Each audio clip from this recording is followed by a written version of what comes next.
I finished the cabinet yesterday.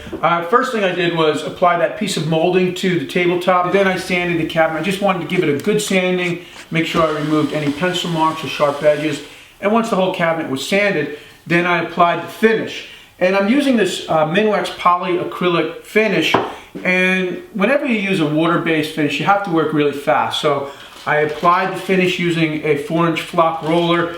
And then once the finish was on the surface, I feathered it in with a nylon polyester brush. Before I apply a second coat, I'm going to sand the finish with 220 sandpaper, and I'm going to be sure to wear a good mask. Now, often people will think that a water-based finish is possibly not toxic, but that's not true. And in fact, if you read the can, it says vapor is harmful. So not only is the vapor harmful, so is the dust created when you're sanding the finish. Well, I'm done sanding, and now I'm ready to apply a second coat of finish. And I've got a little trick where I put screws up through scrap pieces of wood. And what that will do is you can I like to put a coat of finish on the back of the door, and then I'll flip the door over and put it on the screw head. So let me just show you what I'm talking about.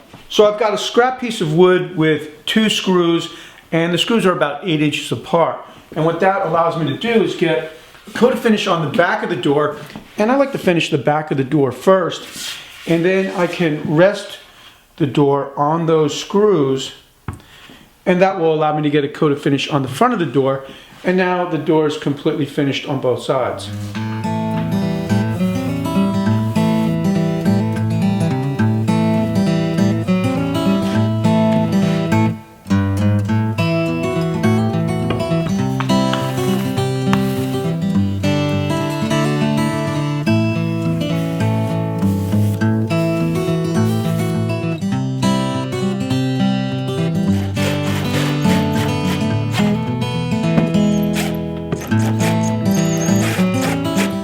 If you're wondering if the screw heads leave a mark on the door, they do, but it's almost impossible to see, and I know where to look.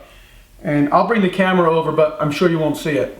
I'm pointing right at the most pronounced mark I could find on the door, and I'm not even sure you're going to be able to see it. And also you have to remember that we're looking at the back of the door.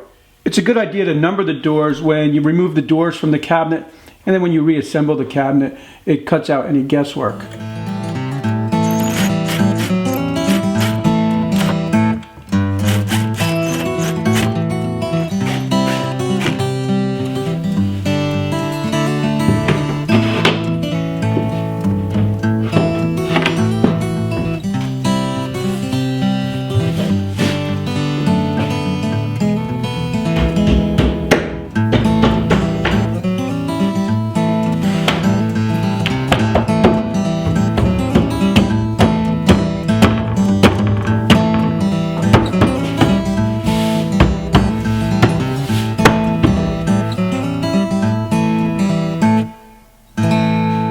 For the door pulls or the handles, I'm using cherry, and I've milled the piece down to 5/8 by 7/8.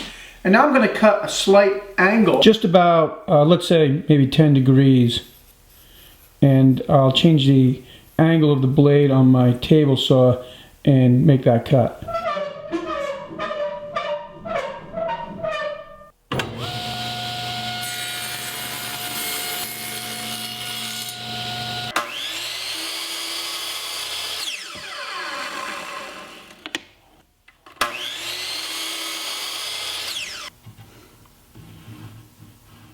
Sometimes I like to use painter's tape to make sure I place the handle in the right position on the door.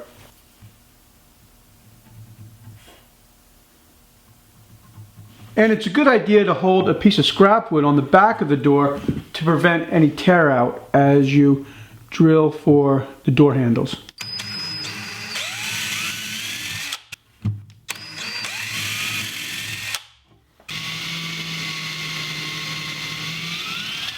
I'm holding the door handle in place with a squeeze clamp, and then I'll pre-drill through the back of the door into the handle.